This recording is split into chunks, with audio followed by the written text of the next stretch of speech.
Here is a story of a man who stabbed his only wife. He stabbed his wife 5 times. What he said after will leave you speechless. It started like any other night, quiet, peaceful, but by 2:13 a.m., a woman would be bleeding out on the hardwood floor of her suburban home, her husband standing over her with a knife in his hand and something twisted on his tongue. What he said will haunt you forever. The camera moves through a tastefully decorated living room. Family photos on the mantle. Laughter from the kitchen. Julian and Marie Carter were the kind of couple people envied. Married 8 years, 2 kids, a nice home in Oak Ridge Pines. Julian was a respected accountant. Marie, a beloved elementary school teacher. But behind their smiles, something poisonous had been festering. Cut to Marie, humming softly, preparing dinner. Her phone buzzes. A message from a contact named, text message, "You're not safe." He knows. She freezes. Marie had been getting anonymous messages for weeks. And she was starting to believe them. Late night, Julian lies awake, eyes open, watching Marie as she sleeps. His face is unreadable. Julian had changed. Friends noticed it. Marie noticed it. He was colder, unpredictable. Sometimes, she'd catch him staring at her. Not with love, with calculation. Marie confronts Julian. "Marie, you've been checking my phone. Why? You don't trust me." Julian, calmly sipping coffee. "Should I?" She stiffens. The tension is palpable. "Marie, I'm not the one hiding things." Julian, smirking, "Aren't you?" Interior, Marie's best friend Rachel's home. That evening, Marie is pacing. "Marie, I don't know what to do." The texts, his behavior, it's like he's watching me all the time. Like he's waiting for something. "Rachel, you need to leave. Take the kids. Come here. You can stay as long as you need." "Marie, he wouldn't hurt me." Rachel, "Marie, that's exactly what every woman says right before he does." Interior, Carter home, night. The house is silent. The children are asleep. Marie is packing a bag in the closet. Suddenly, Julian, going somewhere, she jumps, spinning around. Julian stands in the doorway. His face is calm, too calm. "Marie." "Julian, Julian, you were going to leave me." "Marie, you need help." "Julian, you think I don't know about Robert, the affair." "Marie, what?" "Julian, that's not." "Julian, liar." He lunges. Interior, bedroom, moments later. Screaming, chaos. Marie tries to run. Julian catches her. He stabs her. Once, twice, a third time. She falls. Fourth, fifth. Blood pools beneath her. She gasps for air, tries to speak, her eyes wide with betrayal. Julian stands over her, panting. Then he says it. "Julian, now you'll never leave me." He drops the knife. Silence. That was the moment. The moment everything changed. But the horror was far from over. Interior, Carter home, minutes later. Julian dials 911. His voice is eerily calm.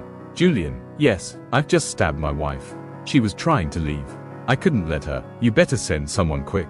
She's still breathing. For now." Operator stunned. Silence on the line. The dispatcher described his voice as cold, like he was telling me what he had for breakfast. Exterior, Carter home, flashing police lights. Officers burst in. Julian is sitting calmly in the living room. Marie is clinging to life.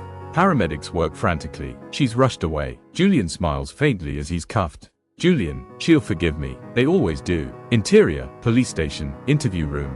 Detective Harlan sits across from Julian. "Detective Harlan, tell me why." "Julian, why did you do it?" "Julian, she was going to leave. You don't understand. She was mine. I loved her." "Detective Harlan, you stabbed her 5 times. That's not love." "Julian, smiling, that's forever." Marie is barely alive. Tubes, machines, her face bruised, pale. Doctors whisper in the hallway. "Doctor, if she wakes up, she might never speak again." But her finger twitches. Ending montage. Dark orchestral music builds. Julian being led into county jail. Marie lying unconscious. The kids crying at Rachel's house.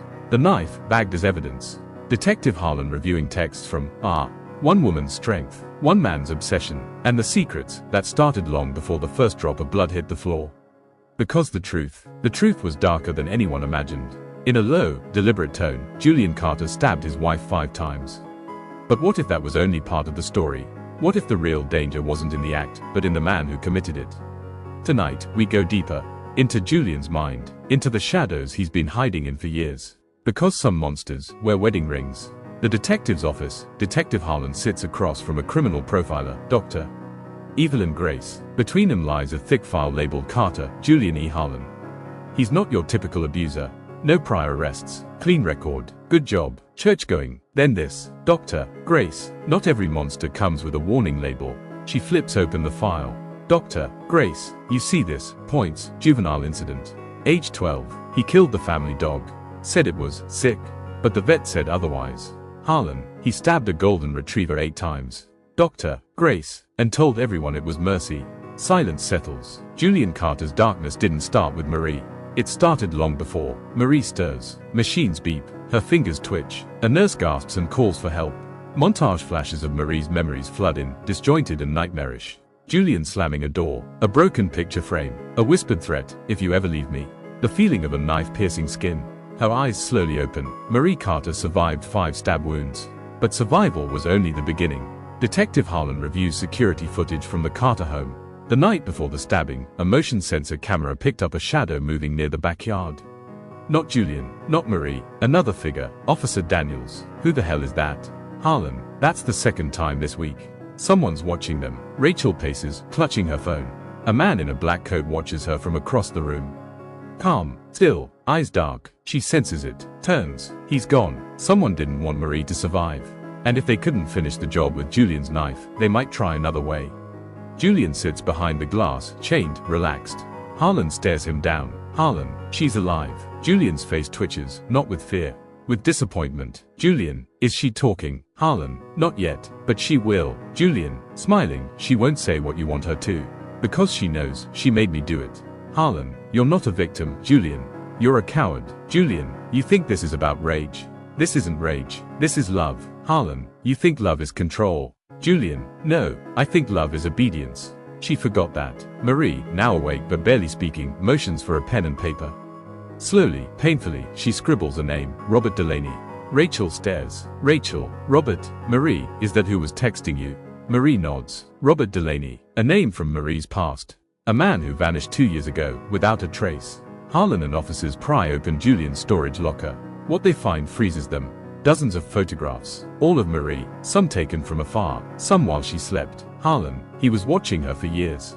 In a lockbox, they find a burner phone. Dozens of messages, all sent to Marie, from Robert's number. Harlan, Julian was pretending to be Robert. The messages warning Marie came from Julian himself. He created fear, to isolate her. He wanted her paranoid, dependent, alone. An officer plays a voicemail from the burner phone. Voicemail, Julian's altered voice. He's watching you, Marie. He knows everything. You can't run. Harlan's eyes darken. Harlan, he was gaslighting her with a fake stalker, and then pretended to rescue her from himself. Rachel checks on Marie's 2 kids. They're asleep. She steps out, hears a creak on the stairs. A shadow darts past. She grabs a bat. No one's there, but a note is pinned to the front door. Note, tell her to stop talking. Narrator, VO, even behind bars, Julian had eyes everywhere. Marie finally speaks. Marie, horse, I knew it was him. The messages, the voice, I didn't want to believe it. Harlan, why not? Marie, because if I believed it, I'd have to admit I married a monster. Marie, sitting up in bed, trembling but stronger. Julian, alone in his jail cell, whispering something unintelligible. Detective Harlan pinning a photo of Robert Delaney on a board labeled, missing. A blurred face in a black hoodie watching Rachel's home from a car. A hospital security guard found unconscious near Marie's room. Julian Carter tried to kill his wife. But what he didn't expect was for her to survive. Now, the lies unravel. The trap he set is snapping shut. And somewhere out there, a darker force is closing in. Dark, urgent tone. Julian Carter didn't just try to kill his wife. He manipulated her for years. Fake to stalker, fake to threat. And now, a new name has surfaced, Robert Delaney. A man who once loved Marie, and vanished without a trace. But the deeper we dig, the darker it gets. Because Julian's crimes didn't start with a knife. They started with a man who knew too much. Marie is stronger now. Her throat is healing. Detective Harlan sits beside her, notebook in hand. Harlan, tell me about Robert. Marie hesitates. Marie, we dated in college. It was serious. But Julian didn't like him. Said Robert was obsessive. Dangerous. Harlan, was he? Marie, no. He was kind. Gentle. We stayed friends after we broke up. He reached out to me after Julian and I got married. That's when the messages started. Harlan, and then he disappeared. Marie, quietly, Julian said Robert moved. Took a job overseas, but I never saw proof. Harlan, did you ever try to contact him after? Marie, I wanted to, but Julian always found a way to stop me. In the police records department, Detective Harlan requests Robert Delaney's file. The clerk frowns. Clerk, that file's sealed. You'll need a court order. Harlan, on what grounds was it sealed? Clerk, it says, personal request by the deceased's family. Harlan, deceased. The screen flashes. Status, presumed dead, 2019. Harlan, VO, 2019. right after Julian's promotion, right after the first signs of abuse started showing. Scene 3, the woods. Exterior, remote forest area, flashback, 2019. Robert is seen jogging on a wooded trail. A figure waits ahead, hood up. Still, Robert slows. Robert, Julian. Julian steps forward, expression blank. Julian, you shouldn't have come back. Robert, what the hell is this about? Julian, you keep showing up in her life. Leaving notes, texting. Robert, she called me. Julian. Julian pulls something from his coat. Julian, not anymore. Flash forward to a shovel striking the earth. Rachel finds Marie's old college journal in a box she brought from storage. Inside, love letters from Robert, photos of Marie and Robert, a torn envelope addressed to Marie, a page with a bloodstain on the corner. She brings it to Harlan. Rachel, Julian must have found this. It's why he snapped. He knew she kept it. Inside the journal, one line is underlined in red ink. If something happens to me, it's Julian. RD Julian meets with his lawyer, Sean Hemsworth. Sean, they're looking into Robert Delaney now. It's going to reopen everything. Julian grins. Julian, let them dig. There's nothing left to find. Sean, and Marie, she's awake. Julian, she won't testify. She's weak. I made her that way. Sean, you're not helping yourself. Julian, I don't need help. I need time. And if she opens her mouth. He slams his fist on the table. Julian, I'll find a way to close it. Harlan connects dots. Robert Delaney, missing, 2019. Sarah Nguyen, Julian's co-worker, fired abruptly, 2020. Jordan Hall, neighbor, filed noise complaint, withdrawn days later, 2021. Marie Carter, stabbed, 2025. Each name is linked by one thread, Julian. Harlan, every time someone got too close to Marie, too close to the truth, they vanished, or went silent. Marie's phone rings from an unknown number. Rachel answers. Voice, male, distorted, tell her to keep quiet. Or the kids won't make it to morning. The call disconnects. Marie begins shaking. Marie, he's still trying to control me, even from jail. Following a vague lead from the journal, Harlan and a search team locate an old hunting cabin Julian used to rent in 2019. Inside, a bloody shirt, a rusted shovel, a small ID card, Robert Delaney. Officer, sir, there's something buried behind the cabin. A team begins digging. As the camera pulls back, we see the faint shape of human remains beneath the dirt. Interior, police station, Marie's interview room. Marie sits, pale but composed. Detective Harlan records. Harlan, are you ready? Marie nods. Harlan, what happened the night Julian stabbed you? Marie looks straight ahead. Marie, he said he loved me, but what he really wanted was ownership. I was trying to leave. I was finally ready, and he couldn't take it. Harlan, did he ever confess to hurting anyone else? She pauses. Marie, he once told me. Robert got what was coming to him. Crime scene photos being pinned to the wall. Robert's remains being confirmed by dental record. The burner phone connected to Julian. Marie's testimony being officially logged. Julian being informed of the new murder charge. The truth was finally out. Julian didn't just try to kill Marie. He murdered Robert Delaney to keep her. He gaslit her, stalked her, controlled her every move. And now, his sins were catching up to him. Julian stares at the wall. Silent, breathing steady. A guard walks past. Julian said, "It not over yet." Rising tension. The sound of a car door slowly creaking open. Marie Carter survived a brutal attack. But survival is only part of the story. Now that she's speaking, the walls around Julian's secrets are collapsing. But freedom comes at a cost. Because when she tried to escape him before, she almost didn't make it. And now, someone else is watching. Waiting, and they're not done yet. Rain lashes against the windows. Marie is quiet, calculated. A packed duffel bag under the bed. A burner phone tucked in her coat. She moves toward the door. Quiet steps. The kids are asleep upstairs. Then, Julian. Going somewhere. He stands in the doorway, soaked in shadow. Marie, startled. I was just going to the store. Julian, with a packed bag. He walks toward her slowly. Like a predator, she clutches her phone. Julian, voice low. You ever try that again, and they'll find your body in pieces. Flash forward, Marie is curled up in the bathroom. Bruised, whispering into her phone. Marie, Robert, if you get this, please help me. Interior, Rachel's house, morning. Rachel finds her car tires slashed. The mail is torn open. A dead bird on the front porch. She clutches her phone, calls Harlan. Rachel, it's him. He's sending someone, or he already has. Harlan, on phone. Julian's locked up. But he has friends, people he used to manipulate. He hangs up and looks at his board. Harlan, we're not just fighting Julian. We're fighting the network he built to protect his image. Julian plays chess with another inmate. Calm, controlled. Inmate, word is, she's talking. Julian, let her. Talking won't stop what's coming. Inmate, you want her gone. Julian looks up. Julian, no, I want her broken. I want her to know, even in freedom, she's still mine. Robert Delaney's recovered phone is unlocked. Detectives find a video file labeled. They press play. Robert, on camera, if you're seeing this, I didn't disappear by choice. Marie, if Julian knows I reached out, he'll come for me. He told me once, I'd rather bury you than lose her. I believe him. Harlan leans back in his chair. Harlan, this is our nail. Interior, Marie's hospital room. Marie suddenly remembers something. Marie, the attic. There's a vent behind the old dresser. I hid something there. Cut to the Carter residence, police search team. They recover a small black flash drive. Inside, audio recordings of Julian yelling. One chilling clip of him saying, Julian, recording, every time you smile, I think about how easy it would be to wipe it off your face.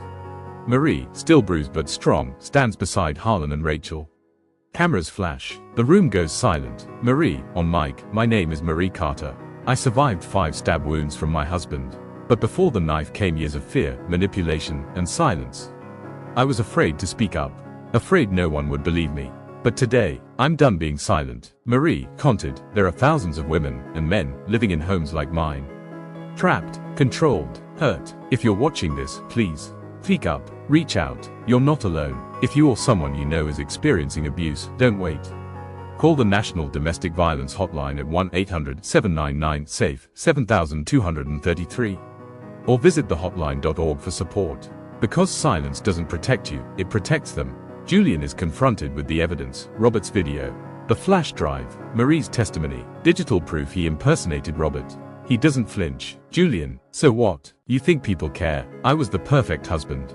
Everyone loved me. Harlan, and now everyone sees who you really are. Julian smirks. Julian, doesn't matter. You're too late. Harlan, too late for what? Julian leans in. Julian, she has no idea what's coming next. In Rachel's house, at night, Rachel tucks the kids into bed. She walks back downstairs. The TV is on, but she didn't turn it on. She grabs a knife from the kitchen, steps outside. A car speeds off down the street. She finds a photo pinned to her mailbox. It's a photo of the kids, taken earlier that day. Rachel, I thought we were safe. I was wrong. Interior, Julian's storage locker, night. A man enters with a key. He opens a second locker, adjacent to the first. Inside, photos, notes, maps of Marie's hospital route, school routes, Rachel's address circled in red. He texts a number, text sent, waiting for the signal. The knife in the dark. In the hospital room, late night. Marie wakes up suddenly. A shadow passes her door. She presses her call button. No answer. Then, a knife glints in the dark corner of the room. Ominous, heartbeat like music building underneath. Marie Carter survived 5 stab wounds from her husband. She gave her voice to the world, told the truth, and still, it wasn't enough. Because evil doesn't always stay behind bars. Sometimes, it sends someone else. And tonight, that someone is standing at the foot of her hospital bed, holding a knife. In Marie's hospital room at night, Marie's eyes widen as she sees the figure in the dark. The man steps forward, dressed like an orderly, but wearing gloves. Silent, he raises the knife. Marie, screaming, help. She throws her food tray. The man lunges. Just as the blade comes down, the door bursts open. Security guard, put it down. The man dashes out the emergency exit. Alarms blare. Marie hyperventilates. Nurses rush in. Marie, crying, he was going to finish it. He was going to kill me.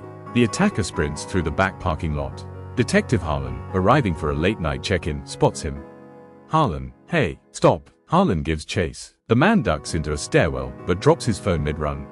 He disappears. Harlan picks up the phone. Interior, police station, later that night. Digital forensics runs a scan on the dropped phone. Tech, fingerprint unlock. We're in. They find dozens of photos of Marie and her kids. One folder named J, a deleted text chain with the name Cleanser. They recover a message, cleansing complete. Await next order. Harlan, Julian's running this like a damn cult. Interior, Rachel's house, next day. Marie is released early, relocated for protection. But she's shaken. Her hands tremble as she holds her kids. Rachel, you're safe now. Marie, no, I'm not. You're not. He has people. I keep thinking about the knife, the way he looked at me. Like I didn't matter. Rachel, you do, and we're not going to let him win. Marie looks at her best friend. Marie, you think he'll ever stop? Rachel doesn't answer. Julian meets with a different visitor, a clean-cut man in a grey suit. Man, you shouldn't have escalated. It draws heat. Julian, she spoke. That was the line. Man, and now they're connecting dots they weren't supposed to see. Julian smirks. Julian, then you know what to do. Rachel meets with a woman from her past, Angela, a PTA mom who suddenly reaches out. Angela, I heard about everything. I just wanted to check in. They talk, but Angela is overly curious. She asks about where Marie is staying, whether the kids are back in school, if they have security. Rachel grows suspicious. Rachel, something about her didn't sit right. Like she wasn't just asking, she was gathering. Later, Rachel texts Harlan, possible mole. Her name's Angela Myers. The kids are picked up early, but the woman at the front desk isn't someone anyone recognizes. Cut to, Rachel gets a call. School secretary, on phone, just confirming the kids made it home okay. Rachel, what? I didn't send anyone. She drops her phone. Cut to, a black van speeds down a rural road. The kids are inside, crying. Exterior, remote farmhouse, night. SWAT surrounds a farmhouse. Harlan, shaking with fury, shouts into the megaphone. Harlan, you're surrounded. Let the children go. Angela steps out with her hands up. The kids follow. Angela, calmly, I was just following instructions. She stares directly into Marie's camera from afar, even as she's cuffed. Angela, he always wins. Marie records another message, more raw than before. Marie, this is bigger than just me. This is about the people who let Julian thrive. The co-workers who looked away. The friends who stayed silent. The system that let him play the victim. Marie, tears streaming, he sent someone to kill me in my hospital bed. He tried to kidnap our kids. He still thinks he owns me. But I am not his anymore. I am not his anymore. She shuts the camera off. Interior, police interrogation room. Angela stays quiet until the room clears. Then she whispers to the camera, Angela. There's a second safe house. There's a plan B, and when the clock strikes 7, it begins. Cut to, interior, Julian's jail cell, 6:59 p.m. Julian is grinning. Even caged animals have teeth. And Julian's reach has always gone further than anyone imagined. The sound of a ticking clock. It's 6:59 p.m. A shadowy figure turns a key in a hidden lock. Julian Carter planned his escape long before he ever stepped into a courtroom. A second safe house. A backup team. A second chance to destroy the woman who ruined him. But this time, Marie's not running. Not anymore. The clock hits 7 p.m. Julian exhales slowly and smiles.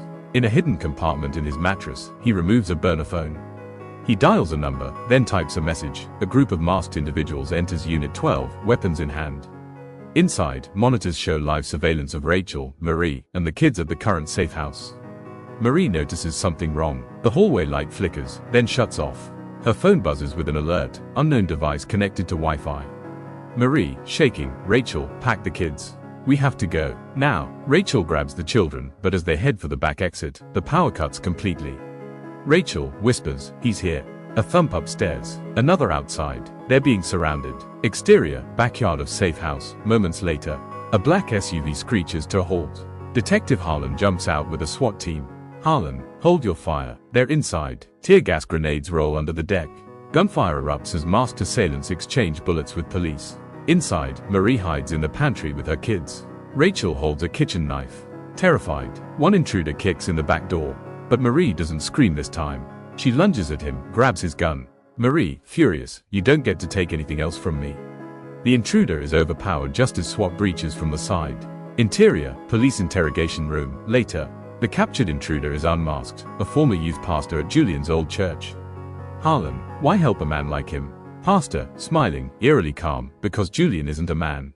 He's chosen. You don't destroy the chosen. You protect them. Harlan, you're brainwashed. Pastor, no, I'm enlightened. You'll see. He leans forward. Pastor whispers, he's already gone. Guards do a head count. They stop at Julian's cell. Guard 1. Ah, this can't be right. The cell is empty. Bed neatly made. A vent is open. There's blood, but no body. Alarm blares. Cut to, a man in a hood boards a freight car.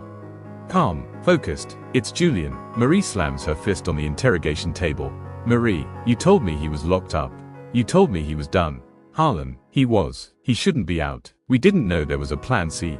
Marie, there's always a plan C with Julian. Rachel, what do we do now? Marie looks at her reflection in the one-way mirror. Pale, hollow, but a fire burns in her eyes. Marie, we stop hiding. We hunt him. A letter is found under her windshield wiper. No stamp, no return address. She opens it. Inside is a photograph, Marie, tied to a chair, from 10 years ago. On the back, we started together. We'll end together. J. Rachel's hands shake. Julian removes his disguise. On the walls are photos of Marie from their marriage, a police board with names and addresses of every person helping her. Julian, to himself, they tried to ruin me. But soon, they'll beg to take it all back. He takes a syringe from a case and draws a viscous, yellow liquid.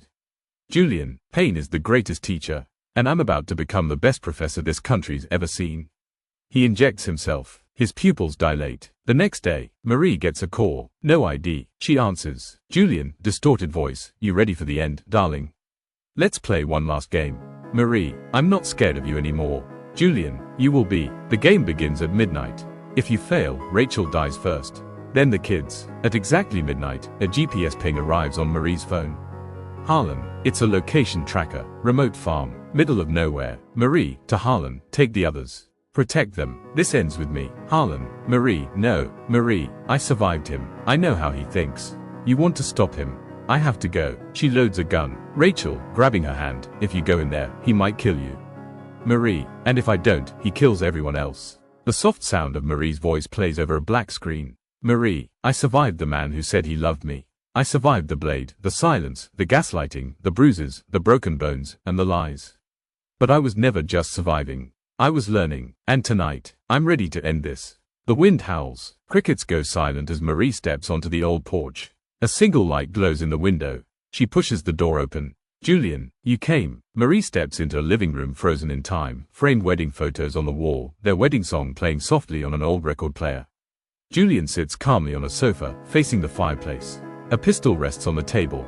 Marie, no more games. Julian, everything we did, it had to mean something. Don't you think? He turns to her, pale, thin, almost ghost-like. Marie keeps her hand near her hidden gun. Julian, I gave you everything, and when I asked you to obey, you betrayed me. Marie, you tried to kill me. Julian, softly, I was trying to save us. Marie steps closer. Marie, you lost. You're alone. No cult, no soldiers, no fanatics. Just you, and me. Julian, then pull the trigger. Marie. She hesitates. Julian, conted, you don't have it in you. You never did. That's why I had to do it all myself. Marie, you stabbed me 5 times. Why? What were you thinking? Julian stands, trembling. Julian, I was trying to get it over with. I thought if I killed you, I could silence the part of me that loved you. The part that made me weak. He moves toward her. Julian, tears forming, and when you screamed, when the blood came. I felt alive again. Marie, you're sick. Julian, I'm free. Suddenly, a beep from Marie's pocket. Julian's eyes dart to the hidden mic clipped to her jacket. Harlan, VO, from radio, we've got everything. Move in. Julian lunges, gun drawn. Marie pulls hers first. A single shot. Julian stumbles, drops his gun, clutches his leg. Marie walks over. Marie, you don't get to die. You get to live, and rot. Police storm in. Julian is cuffed. Harlan glares down at him. Harlan, Julian Carter, you're under arrest for attempted murder, escape from custody, conspiracy, and 5 counts of attempted homicide. Julian, smirking, blood on his teeth, you'll never kill the idea. Harlan, but we just destroyed the face of it. Courtroom justice. Interior, courtroom 3 months later. Julian sits chained, emaciated, expressionless. Marie takes the stand. A sea of supporters fill the gallery. Marie, strong, calm, for years, I lived under his shadow. I believed I was nothing without him. He almost killed me, not just my body, but my spirit. But I'm here, alive, strong, and so are my children. We are not his victims. We are his survivors. The judge delivers the sentence, JUDGE. Julian Carter, I hereby sentence you to life in prison, without the possibility of parole. Marie walks the shore with her children, laughing. Rachel approaches with coffees. Rachel, you look happy. Marie, I am. Rachel, you really did it. You took your power back. Marie, all I ever wanted was peace. Not revenge, just peace. She looks out at the water. Marie, he stabbed me 5 times. I'll carry the scars forever. But I'm not ashamed of them anymore. They are not reminders of pain. They're proof that I survived. Marie sits before a camera, confident. Marie looked to camera and said, if you're watching this and someone is hurting you, know this, you are not alone. There is a way out. You are worthy of love, safety, and life. Call someone. Speak up. Get out. There are people who will help you. I will help you. The first step is the hardest, but it's the bravest one you'll ever take. Text appears. If you or someone you know is in danger, please reach out to the National Domestic Violence Hotline, 1-800-799-7233. There is help. There is hope. Julian thought he owned her, that she'd never rise again. But in the end, he became a number in the system. And she became something more powerful than he ever imagined, a voice. A survivor, a warrior, and now, she speaks for them all. Hope you like this video, so kindly support us by clicking the subscribe button, like this video, and share to encourage us create more interesting content. Thanks for watching, see you next time.